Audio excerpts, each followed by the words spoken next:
രജിൻ, ഇപ്പോൾ നന്ദു പറഞ്ഞപ്പോൾ എൻ്റെ സംശയം ബലപ്പെടുകയാണ്. അതായത് ഈ സ്വർണ്ണക്കൊള്ള നമ്മുടെ പോറ്റി സോണിയാഗാന്ധിയൊക്കെ പോയി കണ്ടതാണ് കേട്ടോ. ഇനിയിപ്പോൾ അങ്ങനെ ഒരു ഭയം ഉണ്ടോ നിങ്ങൾക്ക്?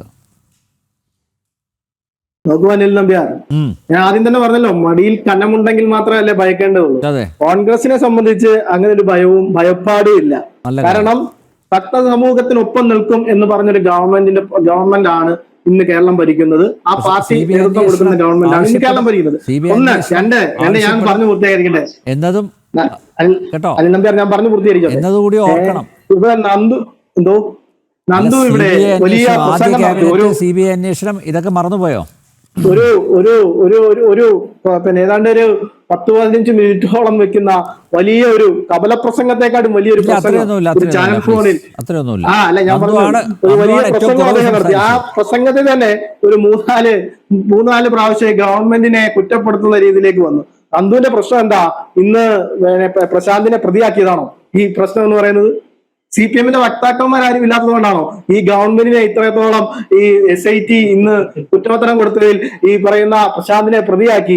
അത് സഹിക്കാൻ പറ്റാത്തതിന്റെ വിഷമത്തിലാണോ ഇത്രയും വലിയ രോഷാകുലനായി ഈ കോൺഗ്രസിനെതിരെ അല്ലെങ്കിൽ സർക്കാരിനെതിരെ പ്രതികരിക്കുന്നതെന്ന് എനിക്ക് അദ്ദേഹത്തിനോട് ആദ്യമായിട്ടൊന്ന് ചോദിക്കാൻ മുതിരുകയാണ്. പിന്നെ അദ്ദേഹം വളരെ വലിയ രീതിയിൽ പറയുന്നുണ്ട്, അയോധ്യയുമായി ബന്ധപ്പെട്ട് അവിടെ ഒരു ഗവൺമെന്റ് ഉണ്ട്, SIT-യെ നിയമിച്ചു.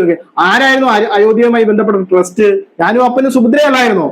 ആ ട്രസ്റ്റ് അത്രത്തോളം വലിയ കള്ളത്തരം കാണിച്ച് കുടുംബക്കാരെ എല്ലാം വിളിച്ച് വഞ്ചി എണ്ണിപ്പിച്ച് അവിടുന്ന് ഉള്ള വെള്ളിപ്പാടുകളും എല്ലാം അടിച്ചോണ്ട് പോയിട്ട് അവിടുത്തെ ഗവൺമെന്റ് തന്നെ അവിടെ SIT-യെ വെച്ച് അന്വേഷിപ്പിക്കുക. ആ അന്വേഷണത്തിനകത്ത് ഞങ്ങൾക്ക് യാതൊരു സംശയമില്ല, ഞങ്ങളുടെ BJP ആണ്, ഞങ്ങളുടെ BJP-യുടെ നിലപാട് ഇതാണ്.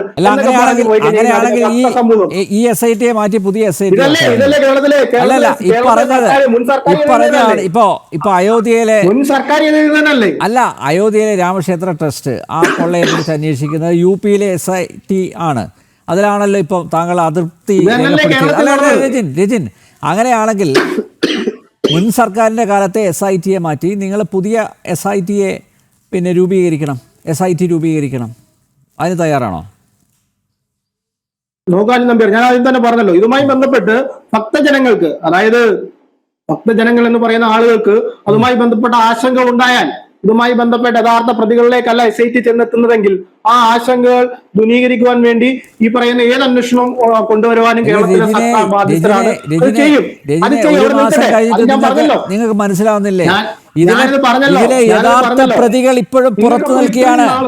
അതായത് അതെ, ദൈവതുല്യം പോലും പുറത്തു നിൽക്കുകയാണ്. ആരാണ് ദൈവതുല്യൻ? നിങ്ങൾ സ്റ്റേറ്റ് ചെയ്യുന്നുണ്ടോ? അതായത് നിങ്ങൾക്ക് ഈ SIT-യിൽ വിശ്വാസമില്ലായിരുന്നു. ഈ ഇലക്ഷൻ നടക്കുന്ന കാലം വരെ ഈ പറയുന്ന റെജിന്റെ കോൺഗ്രസ് പാർട്ടിക്കും പ്രതിപക്ഷ നേതാവിനും SIT-യിൽ വിശ്വാസമില്ലായിരുന്നു.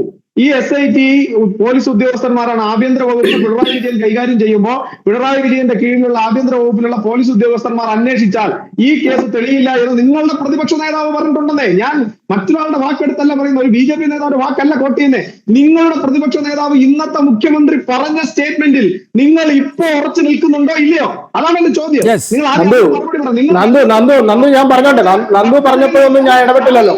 നന്ദു പറഞ്ഞ പല കോട്ടിങ്ങിനും എനിക്ക് എന്റേതായ മറുപടി ഉണ്ടായിട്ട് പോലും ഞാൻ ആ ചർച്ചയുടെ മനോഹാരിതയ്ക്ക് വേണ്ടി ഇടപെട്ടില്ല.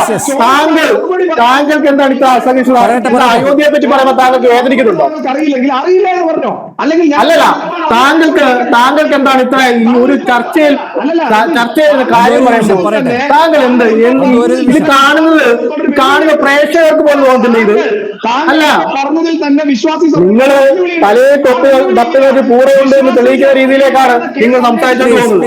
ഈ കാണുന്ന ജനങ്ങൾക്ക് പോലും ഈ നിങ്ങൾ പറയുന്നതിനകത്തൊരു ധാരണയായിപ്പോ പറയുന്നവർക്ക് അവിശ്വാസമുണ്ടെങ്കിൽ ഈ കേസിൽ ഞങ്ങൾ അന്വേഷിക്കാം. അതെന്ത് നിലപാടാ?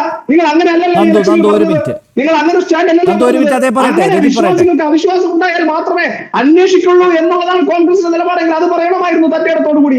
അങ്ങനെയല്ലല്ലോ നിങ്ങൾ പറഞ്ഞത്. നിങ്ങൾക്ക് അധികാരം കിട്ടാൻ വേണ്ടി ഈ നാട്ടിലെ സാധാരണപ്പെട്ട വിശ്വാസി സമൂഹത്തെ വഞ്ചിച്ചിട്ട് അതിനെ കുറിച്ച് ചോദിക്കുമ്പോൾ ആ തെറ്റ് ചൂണ്ടിക്കാണിക്കുമ്പോൾ നിങ്ങൾ എന്തെങ്കിലും പറഞ്ഞ് അങ്ങ് പോയി കളയാമെന്ന് വിചാരിച്ചാൽ നന്ദു ഈ ചർച്ച തുടങ്ങിയപ്പോൾ മുതൽ ഇപ്പൊ വരെ ഒറ്റ വാരങ്ങൾ പറഞ്ഞോണ്ടിരിക്കുക. നന്ദുവിനെ കൺവീൻസ് ആവുന്ന മറുപടി തന്നതെന്ന് ആ മറുപടിയിലൊന്നും അദ്ദേഹം എനിക്കൊന്നും അദ്ദേഹത്തിന്റെ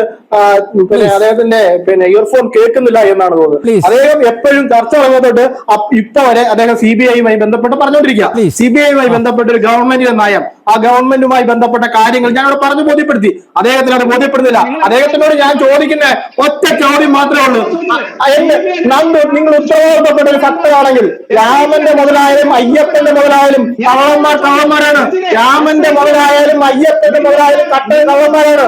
രാമന്റെ മുതലിൽ കള്ളന്മാരെ സംരക്ഷിച്ചുകൊണ്ട് പോകുന്ന പാർട്ടിയുടെ വക്താവായി വന്നിട്ടുണ്ട്. ഈ പറയുന്ന ഒരു കള്ളത്തരവും കാണിക്കാത്ത കേരളത്തിലെ ഗവൺമെന്റിനെ കുറ്റപ്പെടുത്തി നാളെ ഉളുപ്പുണ്ടോ? ഉളുപ്പെന്ന് പറയുന്നത് 3 അക്ഷരത്തിന് അർത്ഥമല്ല നിങ്ങൾക്ക്. ഏത് ഓമന പേരിട്ട് അന്വേഷിച്ചാലും ആ ഓമന പേരിട്ട് അന്വേഷിച്ച് പിണറായി വിജയന്റെ കീഴിലുള്ള പോലീസ് അന്വേഷിക്കുമ്പോൾ സ്വാഭാവികമായും പിണറായി വിജയൻ അതിൽ വലിയ താല്പര്യങ്ങൾ സംരക്ഷിക്കപ്പെടും എന്ന് പറഞ്ഞിരുന്ന ആളാണ് നിങ്ങളുടെ ഇന്നത്തെ മുഖ്യമന്ത്രി, അന്നത്തെ പ്രതിപക്ഷ നേതാവെന്ന്. അതിൽ നിങ്ങൾക്ക് ഇപ്പൊ മാറ്റം ഉണ്ടോ എന്നുള്ളതാണ് എന്റെ ചോദ്യം. ആ മാറ്റം ഉണ്ടോ ഇല്ലയോ എന്ന് പറയും.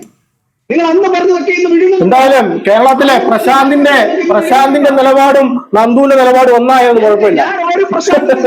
അല്ല എന്താണ് ഇപ്പൊ പ്രശാന്ത് പറയുന്നത് സർക്കാർ സംവിധാനമാണ് പ്രശാന്തിനെ കുറിക്കുന്നത്. ഇപ്പൊ നന്ദു പറയുന്നത് SIT യുമായി ബന്ധപ്പെട്ട് സർക്കാർ ഇടപെടുന്നത്.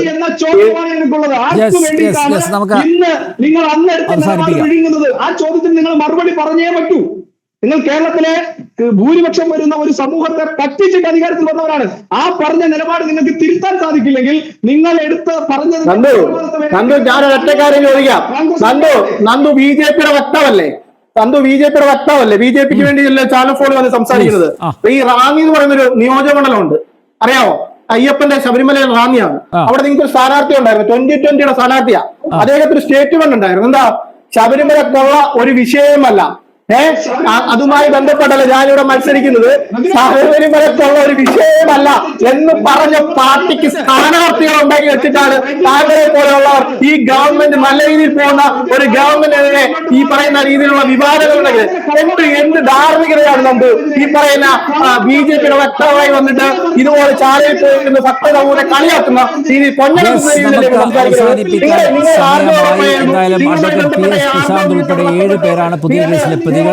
2019 ദ്വാരപാലക പാളികളിൽ സ്വർണം പൂശി തട്ടിപ്പ് നടത്തിയത് മറച്ചു വെക്കാൻ പ്രതികൾ ക്രിമിനൽ ഗൂഢാലോചന നടത്തി. സ്പോൺസറും ദേവസ്വം ബോർഡ് ഭാരവാഹികളും ഉദ്യോഗസ്ഥരും ചേർന്ന് വർഷങ്ങൾ നീണ്ട ഗൂഢാലോചന നടത്തി എന്നാണ് സ്പെഷ്യൽ ഇൻവെസ്റ്റിഗേഷൻ ടീം ഹൈക്കോടതിയിൽ സമർപ്പിച്ച റിപ്പോർട്ടിൽ പറയുന്നത്. ഈ കേസ് വീണ്ടും വരുന്ന 20-ാം തീയതി പരിഗണിക്കുന്നു.